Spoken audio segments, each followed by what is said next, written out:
ஊழலுக்கு எதிரான தரப்புன்னு சொல்லி ஆட்சிக்கு வந்திருக்கிற தேசிய மக்கள் சக்தி அரசாங்கத்தின் மேலேயே ஊழல் மோசடி குற்றச்சாட்டு இப்போ முன்வைக்கப்பட்டிருக்கு. அதுலேயும் குறிப்பாக அமைச்சர்களினுடைய சொத்து விபரம் சம்பந்தமான விஷயங்கள் இந்த நாட்களில் மிகப்பெரிய ஒரு சர்ச்சையை ஏற்படுத்தியிருக்கு. அமைச்சர் வசந்த சமரசிங்கவுக்கு எப்படி 27 கோடி ரூபாவுக்கும் அதிகமான சொத்துக்கள் கிடைச்சது, அதுக்கு அவரால் கணக்கு காட்ட முடியுமான்னு சொல்லி பல தரப்புகளாலையும் இன்றைக்கு கேள்விகள் முன்வைக்கப்படுது. இந்த நாட்களில் அதிகம் பேசப்படுற ஒரு சர்ச்சைக்குரிய விஷயம்ன்றது அமைச்சர்களினுடைய சொத்து விபரம். ஜனாதிபதி அனுரகுமார் திசாநாயக்க, பிரதமர் ஹரிணி அமரசூரிய, அமைச்சர்கள், எதிர்க்கட்சி அரசியல்வாதிகள், நாமல் ராஜபக்ச உட்பட பல நபர்களினுடைய சொத்து விபரங்களும் வெளிவந்திருக்கு. இந்த நாட்கள் அதிகம் பேசப்பட்டு கொண்டிருக்கிற இந்த சொத்து சம்பந்தமான சர்ச்சை என்னன்றதை இந்த வீடியோவில் விளக்கமாக பார்க்கலாம்.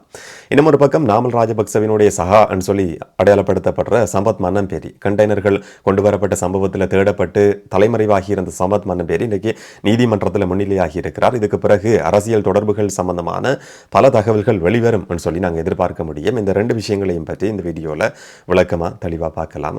வணக்கம், நான் பிரசாந்த் ராஜ். மித்தனிய பிரதேசத்தில் போதைப்பொருள் ஐஸ் போதைப்பொருளை தயாரிக்கிறதுக்கான 50,000 கிலோகிராமுக்கும் அதிகமான ரசாயன பொருள் கண்டுபிடிக்கப்பட்டிருந்தது. அதில் அடங்கி இருக்கிற பதார்த்தம் மெத்தம்ஃபெட்டமின் என்றதும் ரசாயன பகுப்பாய்வுகளில் உறுதி செய்யப்பட்டிருந்ததுன்னு சொல்லி அரசாங்கமும் அறிவிச்சிருந்தது. இந்த 2 கண்டெய்னர்களையும் மறைச்சு வச்சிருந்த நபர்கள் ஸ்ரீலங்கா பொதுஜன பெரமுனவினுடைய அரசியல்வாதிகள். பிஎல் மனபேரி என்று சொல்லப்பட்ட நபர் ஏற்கனவே கைது செய்யப்பட்டிருந்தார். அவருடைய சகோதரர் ஸ்ரீலங்கா பொதுஜன பெரமுனவினுடைய வேட்பாளராக களமிறங்கினவர் நாமல் ராஜபக்சவோட நெருக்கமாக செயற்பட்டார்னு சொல்லி புகைப்படங்களும் வெளிவந்திருந்தது. அவர் சில நாட்களாக தலைமறைவாகி இருந்து முந்த நாள் நீதிமன்றத்தில் அறிவிக்கிறார், போதுமான பாதுகாப்பு எனக்கு தரப்படணும், எனக்கு தெரிஞ்ச எல்லா விஷயங்களையும் சொல்றதுக்கு நான் தயார்னு சொல்லி.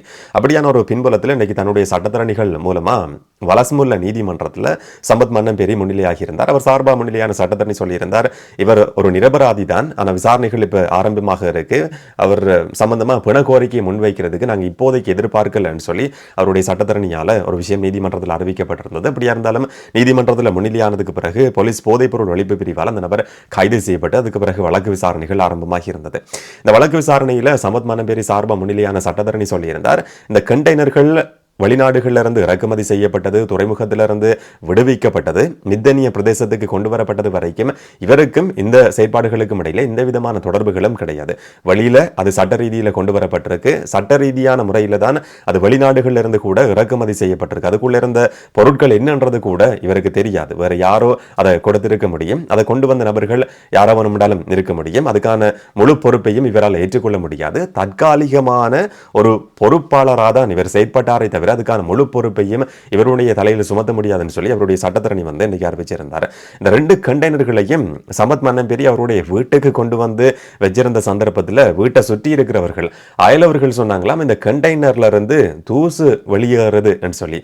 அதுக்கு பிறகு தூசு வெளியேறுதுன்னு சொல்லி அயலவர்கள் சொன்னதால தான் அதை நிலத்துக்கு கீழே புதைக்கிறதுக்கு சம்பத் மன்னம்பேரி முயற்சி எடுத்தார்ன்னு சொல்லியும் அந்த செயற்பாடு முன்னெடுக்கப்பட்டதுன்னு சொல்லியும் அவருடைய சட்டத்தரணி இன்னைக்கு நீதிமன்றத்தில் அறிவிச்சிருந்தார். எப்படியா இருந்தாலும் இந்த செயற்பாடுகளுக்கு முழுமையான பொறுப்பை ஏற்றுக்கொள்ள முடியாது. அதில் இருக்கிறது போதைப் பொருளை தயாரிக்கிறதுக்கான மெத்தம்ஃபெட்டமின் தான் என்றது அரச ரசாயன பகுப்பாய்வில் இதுவரைக்கும் உறுதி செய்யப்படலை. அந்த பகுப்பாய்வு அறிக்கை இதுவரைக்கும் கிடைக்காம இருக்கு. இப்படியான ஒரு பின்புலத்தில் அவர் மேல குற்றச்சாட்டுகளை சுமத்த முடியாது, அவர் நிரபராதி என்று சொல்லி அவருடைய சட்டத்தரணி இன்னைக்கு நீதிமன்றத்தில் சொல்லியிருந்தார். இப்போ விசாரணைகள் ஆரம்பமாக இருக்கு. அவருடைய சகோதரர் பிஎல் மன்னம்பேரிட்டு நடத்தப்பட்ட விசாரணைகளில் அவர் துன்புறுத்தப்பட்டிருக்கிறார் என்ற தகவல்கள் வெளிவந்திருந்தது. அந்த மாதிரி இவரும் துன்புறுத்தப்படலாம், இவருக்கு பாதுகாப்பு கொடுக்கப்படணும் என்ற கோரிக்கை முன்வைக்கப்பட்டிருந்தது. பாதுகாப்பு கொடுக்கப்படணும் சொல்லி நீதிமன்றமும் அறிவிச்சிருக்கு. இன்னும் ஒரு பக்கம் இந்த வழக்கு விசாரணை நடந்த சந்தர்ப்பத்தில் போலீஸ் போதைப்பொருள் ஒழிப்பு பிரிவு சார்பாக முன்னிலையான போலீஸ் அதிகாரி சொல்லியிருந்தார், இவருடைய பாதுகாப்புக்கான முழு பொறுப்பையும் நாங்கள் ஏற்றுக்கொள்றோம், அவருக்கு எந்த விதமான பிரச்சனையும் ஏற்படாது. பிஎல் மன்னம்பேரிக்கும் இவருடைய சகோதரர் சம்பந்தமாக ஏற்கனவே சட்ட மருத்துவ அதிகாரியினுடைய மருத்துவ அறிக்கையும் பெற்றுக் கொள்ளப்பட்டிருக்கு. அவருக்கு எந்த விதமான துன்புறுத்தலும் செய்யப்படலன்றது எங்களால் உறுதி செய்ய முடியும். இவருக்கும் துன்புறுத்த வேண்டிய அவசியம் கிடையாது. விசாரணைகள் நடத்தப்படும். ஐஸ் போதைப்பொருளை தயாரிக்கிறதுக்கான ரசாயன பதார்த்தம் அதில் அடங்கி இருக்கலன்னு சொல்லி இவருடைய சட்டத்தரணி சொல்லியிருந்தாலும் கூட அரச ரசாயன பகுப்பாய்வு அறிக்கை இதுவரைக்கும் கிடைக்காம இருக்கு. அது கிடைச்சதுக்கு பிறகு இதில் அடங்கி இருக்கிற ஐஸ் பதார்த்தம் எந்த அளவுக்கு இருந்ததுன்றதை உறுதி செய்ய முடியும். ஆனால் ஏற்கனவே தேசிய அபாயகர ஆயுதங்கள் ஒழுங்குபடுத்தல் அதிகார சபையால் அதில் இருந்தது ஐஸ் போதைப் பொருளை தயாரிக்கிறதுக்கான இல்லாட்டி ஐஸ் போதைப் பொருள் அடங்கின பதார்த்தம் மெதம்பெட்டமின் தான் என்றது உறுதி செய்யப்பட்டிருக்கு சொல்லியும் போலீஸ் போதைப் பொருள் ஒழிப்பு பிரிவினுடைய போலீஸ் அதிகாரி இன்றைக்கு நீதிமன்றத்தில் அறிவிச்சிருந்தார். இந்த விஷயங்களுக்கு பிறகு வலசமுல்ல நீதிமன்றத்தால் 7 நாட்கள் இவரை தடுத்து வச்சு விசாரணை செய்யறதுக்கான அனுமதி கொடுக்கப்பட்டிருக்கு. 7 நாட்கள் தீவிரமான விசாரணைகள் நடத்தப்படும் சொல்லி நாங்கள் நம்புவோம், எதிர்பார்ப்போம். இதுவரைக்கும் இந்தோனேஷியாவில் கைது செய்யப்பட்டு தடுத்து வைக்கப்பட்டிருக்கிற இந்த குழு சம்பந்தமான விசாரணைகளை பொறுத்த வரைக்கும் அரசியல் தொடர்புன்றது பிரதேச மட்டத்தில் தான் இருக்கு. இப்ப பிரதேச மட்ட அரசியல்வாதி ஸ்ரீலங்கா பொதுஜன பெரமுனவோட சம்பந்தப்பட்டிருக்கிற நபர் நீதிமன்றத்தில் முன்னிலையாகி தனக்கு தெரிஞ்ச விஷயங்களை சொல்றதுக்கு தயார் சொல்லி அறிவிச்சிருக்கிறார். அவர் வாய் திறப்பாரா இருந்தா யார் யாருடைய பெயர்களை எல்லாம் சொல்ல போறார் என்றதும் ஒரு முக்கியமான கேள்வி. இதனால அவருடைய பாதுகாப்பு சம்பந்தமா கவனம் செலுத்த வேண்டியது மிக முக்கியமானது. இந்த நேரம் கொடுநிலங்கவினுடைய 2 வங்கி கணக்குகள் சம்பந்தமான தகவல்கள் விசாரணை அதிகாரிகளால் கண்டுபிடிக்கப்பட்டிருக்கு. நேற்று அதை பற்றின ஒரு வழக்கு விசாரணை நடத்தப்பட்டிருந்தது. கொழும்பு நீதவான் நீதிமன்றத்தில் இந்த வழக்கு நடத்தப்பட்ட சந்தர்ப்பத்தில் 2 வங்கி கணக்குகள் சம்பந்தமான முழுமையான அறிக்கைகளையும் பெற்றுக்கொள்றதுக்கு அனுமதி கேட்கப்பட்டிருந்தது. நீதிமன்றமும் அதுக்கான அனுமதியை கொடுத்திருக்கு. இந்த வங்கி கணக்குக்கு எங்கெங்க இருந்தெல்லாம் காசு வந்தது என்ற விஷயங்கள் இதுக்கு பிறகு வெளிச்சத்துக்கு வரும் சொல்லி நாங்கள் நம்புவோம், எதிர்பார்ப்போம். இன்னும் ஒரு பக்கம் பெகோ சமன் தெம்பிலி லஹிரு இந்த 2 பேரும் கிட்டத்தட்ட 18 நாட்களுக்கு பிறகு இன்றைக்கு திரும்பவும் வலசமுல்ல நீதிமன்றத்தில் முன்னிலைப்படுத்தப்பட்டிருக்கிறாங்க. இந்த வழக்கு விசாரணையும் இன்றைக்கு நடத்தப்பட்டிருந்தது. அவங்க 2 பேரையும் நடத்தப்பட்ட விசாரணைகளினுடைய முன்னேற்றம் சம்பந்தமாக விசாரணை அதிகாரிகள் நீதிமன்றத்தில் ஒரு சில விஷயங்களை சொல்லியிருந்ததை பார்க்க முடிஞ்சது. மித்தனிய பிரதேசத்தில் 2 பிள்ளைகளோட கஜா என்று சொல்லப்படுற அருண என்று சொல்லப்படுற நபர் கொலை செய்யப்பட்ட சம்பவம். இந்த 2 பேருக்கும் அதுக்கு இடையில் இருக்கிற தொடர்பு, வெளிநாட்டிலிருந்து அந்த கொலை எப்படி வழிநடத்தப்பட்டது, துப்பாக்கிகள் எப்படி பெற்றுக் கொடுக்கப்பட்டது என்ற பல விஷயங்கள் இன்னைக்கு நீதிமன்றத்தில் முன்வைக்கப்பட்டிருந்தது. இதுக்கு பிறகு இந்த 2 பேரும் திரும்பவும் சில நாட்களுக்கு விளக்கமறியலில் வைக்கப்பட்டிருக்கிறாங்க. அதை பற்றின விசாரணைகளும் ஒரு பக்கம் நடந்து வருது. இன்னும் ஒரு பக்கம் அரசியல்வாதிகள் மேல சுமத்தப்படுற மோசடி குற்றச்சாட்டுகள் திரும்பவும் பேசுபொருளாக மாறி இருக்கு. விமல் வீரவங்ச சம்பந்தப்பட்ட வழக்கு விசாரணையும் இன்னைக்கு நடத்தப்பட்டிருந்தது. 75 மில்லியன் ரூபாய் சொத்துக்களை குவிச்சிருக்கிறார். 5 வருஷங்கள் அமைச்சரா பதவி வகிச்ச காலத்தில் அரசாங்கத்தினுடைய சம்பளத்தை பெற்றுக்கொண்டு இதுக்கான சொத்துக்களை எப்படி பெற்றுக்கொண்டார், அதுக்கு கணக்கு காட்ட முடியாமல் இருக்கின்ற அடிப்படையில் தான் இந்த வழக்கு பதிவு செய்யப்பட்டிருந்தது. அதை அக்டோபர் மாதம் 22ஆம் தேதி விசாரணைக்கு எடுத்துக் கொள்றதுக்கும் நீதிமன்றம் இன்னைக்கு திகதி குறிப்பிட்டிருக்கு. அவருடைய சட்டத்தரணி நீதிமன்றத்தில் சொல்லியிருந்தார், எங்களுக்கு இதை பற்றின ஆவணங்களை சரிபார்க்கிறதுக்கு அதை பற்றி ஆராய்றதுக்கு போதுமான கால அவகாசம் கொடுக்கப்படலன்னு சொல்லியும் விமல் வீரவங்சவினுடைய சட்டத்தரணி ஒரு விஷயத்தை முன் வச்சிருந்தார். அப்படியா இருந்தாலும் அக்டோபர் 22ஆம் தேதி விமல் வீரவங்சவினுடைய 75 மில்லியன் ரூபாய் பெறுமதியான சொத்துக்கள் சம்பந்தமான வழக்கு விசாரணை நடத்தப்பட இருக்கு. அதுக்கு நீதிமன்றம் திகதி குறிப்பிட்டிருக்கு. இன்னும் ஒரு பக்கம் அமைச்சர்கள் மேல சுமத்தப்படுற மோசடி குற்றச்சாட்டுகள் தான் இந்த நாட்களில் அதிகம் பேசப்பட்டு வருது. இப்ப சில வருஷங்களுக்கு முதல்ல கொண்டு வரப்பட்ட சட்ட திருத்தத்துக்கு அமைய பாராளுமன்ற உறுப்பினர்கள் தங்களுடைய சொத்து விபரங்களை ஊழல் மோசடி ஆணைக்குழுவுக்கு சமர்ப்பிக்க வேண்டியிருக்கும். அப்படி அரசாங்கத்தினுடைய ஒரு சில நபர்களும் கூட தங்களுடைய சொத்து விபரங்களை சமர்ப்பிச்சிருக்கிறாங்க. இதிலையும் குறிப்பா வசந்த சமரசிங்கவினுடைய 275 மில்லியன் ரூபாய் கிட்டத்தட்ட 27 கோடி ரூபாய் பெறுமதியான சொத்துக்கள் சம்பந்தமான விஷயங்கள் மிகப்பெரிய ஒரு சர்ச்சையை இந்த நாட்களில் உருவாக்கி இருக்கு.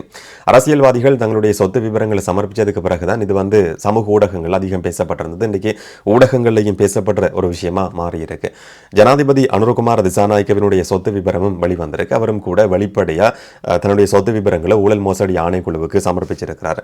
ஜனாதிபதி அனுரகுமார திசாநாயக்கவினுடைய மொத்த சொத்து விவரம், தன்னுடைய வீடு, காணி, தனக்கு இருக்கிற ஃபிக்ஸ்ட் டிபாசிட்ல இருக்கிற பணம், வாகனம், இது எல்லாமே சேர்த்து ஜனாதிபதி அனுரகுமார திசாநாயக்கவினுடைய சொத்து பெறுமதி 5,75,00,000 ரூபாய். பிரதமர் ஹரிணி அமரசூரியவினுடைய சொத்து பெறுமதி 2,70,00,000 ரூபாய் என்றதும் தெரிய வந்திருக்கு. வசந்த சமரசிங்கவினுடைய மொத்த சொத்து பெறுமதி 275 மில்லியன் ரூபாய், கிட்டத்தட்ட 27 கோடி ரூபாவுக்கும் அதிகமானது. வசந்த சமரசிங்கவினுடைய பேரில் இருக்கிற வர்த்தக கட்டடங்களினுடைய பெறுமதி மட்டும் 23 கோடி ரூபாய் என்றது இப்ப தெரிய வந்திருக்கு. அவராகவே சமர்ப்பிச்சிருக்கிற ஒரு விஷயம் தான். யாராலையும் கண்டுபிடிக்கப்பட்ட ஒரு விஷயம் கிடையாது. ஆனா ஒரு சாதாரணமான அரசியல்வாதியா இருந்தவர் எப்படி இந்த அளவுக்கு அதிகமான சொத்துக்களை குவிச்சார்ன்றதுதான் இன்னைக்கு பலராலையும் முன்வைக்கப்படுற ஒரு கேள்வி. நாமல் ராஜபக்சவினுடைய சொத்து விபரமும் வெளியிடப்பட்டிருக்கு. 16,85,00,000 ரூபாய் சொத்து நாமல் ராஜபக்சவினுடைய பெயரில் இருக்கிறது. 16,85,00,000 ரூபாய் என்றது தெரிய வந்திருக்கு. சஜித் பிரேமதாச தன்னுடைய சொத்து விபரங்களை இதுவரைக்கும் சமர்ப்பிக்கல சொல்லியும் சொல்லப்படுது. இந்த மாதிரி வசந்த சமரசிங்கவினுடைய பெயரில் இருக்கிற சொத்துக்கள் சம்பந்தமாக தான் இந்த நாட்களில் அதிகமான கவனம் திரும்பி இருக்கு. ஊடகங்கள் அதிகம் பேசப்படுற விஷயமும் இதுதான். அவர் சொல்லியிருக்கிறார், நீண்ட காலமா 1990களில் இருந்து நாங்கள் வர்த்தக செயற்பாட்டில் ஈடுபட்டு கொண்டிருக்கிறோம். சில கட்டடங்களை வாடகைக்கு கொடுத்திருக்கிறோம். 2006ஆம் ஆண்டிலிருந்து என்னுடைய மனைவி தங்கம் வாங்குறத வளமையாக கொண்டிருந்தார். அந்த காலகட்டத்தில் ஒரு பவுன் தங்கம் வெறும் 6000 ரூபாவாக தான் இருந்தது. என்னுடைய மகன் வந்து ஐடியில் நல்ல திறமையானவர், கிரிப்டோ கரன்சிலையும் நாங்கள் முதலீடு செய்திருக்கிறோம்னு சொல்லி பல விஷயங்களை அவர் சொல்லியிருக்கிறார். அதை நியாயப்படுத்துகிற மாதிரியான காரணங்கள் சொல்லியிருக்கிறார். யாருக்காவது சந்தேகம் இருக்குமா இருந்தால் நீதிமன்றத்தில் போய் வழக்குகளை பதிவு செய்ய முடியும். இது எல்லாத்துக்கும் கணக்கு காட்டுறதுக்கு நான் தயாராக இருக்கிறேன்னு சொல்லி வசந்த சமரசிங்க சொல்லியிருக்கிறார். அரசாங்கத்தினுடைய பதில் என்னன்னு சொன்னா, யாருக்காவது பிரச்சனை இருக்குமா இருந்தா நீதிமன்றத்தில் போய் ஒரு வழக்கை பதிவு செய்ய முடியும் என்றது. நீதிமன்ற வழக்கு விசாரணை இல்லாட்டி அரசாங்கத்தால் சொல்லப்படுற இந்த மாதிரியான பதில்கள் எல்லாம் ஒரு பக்கம் இருந்தாலும், ஒரு சாதாரணமான அரசியல்வாதியா இருந்த வசந்த சமரசிங்கவுக்கு 275 மில்லியன் ரூபாய், 27 கோடி ரூபாய் பணம் எங்கிருந்து கிடைச்சது, சொத்துக்கள் எப்படி கிடைச்சது என்றது ஒரு முக்கியமான கேள்வி. இதை பற்றி நியாயமான விசாரணை நடத்தப்படுமா இல்லையான்றது தெரியாது. என்னன்னு சொன்னா, எந்த ஒரு காலகட்டத்திலேயே இருந்தாலும் அரசாங்கத்தில் இருக்கிற நபர்கள் மேலே குற்றச்சாட்டுகள் சுமத்தப்பட்ட சந்தர்ப்பத்தில் அந்த அரசாங்கத்தின் கீழே இருக்கிற விசாரணை பிரிவு வந்து அவங்க சம்பந்தமான விசாரணைகளுக்கு அதிகமான முக்கியத்துவம் கொடுக்கறது கிடையாது. இதை நாங்கள் கடந்த காலங்களில் பார்த்துருக்கிறோம். ஆனால் இந்த ஆட்சி காலகட்டத்திலையும் அது தொடருமா இல்லாட்டி வசந்த சமரசிங்கவினுடைய இந்த சொத்துக்கள் சம்பந்தமான ஒரு நீதியான விசாரணை நடத்தப்படுமா இல்லையான்றதை நாங்கள் பொறுத்திருந்து பார்க்கலாம். இதை பற்றி நீங்கள் என்ன நினைக்கிறீங்கன்றதை மறக்காமல் கமெண்ட்டில் சொல்லுங்கள். இன்னும் ஒரு வீடியோவில் இன்னும் ஒரு தகவலோட சந்திக்கலாம். வணக்கம்.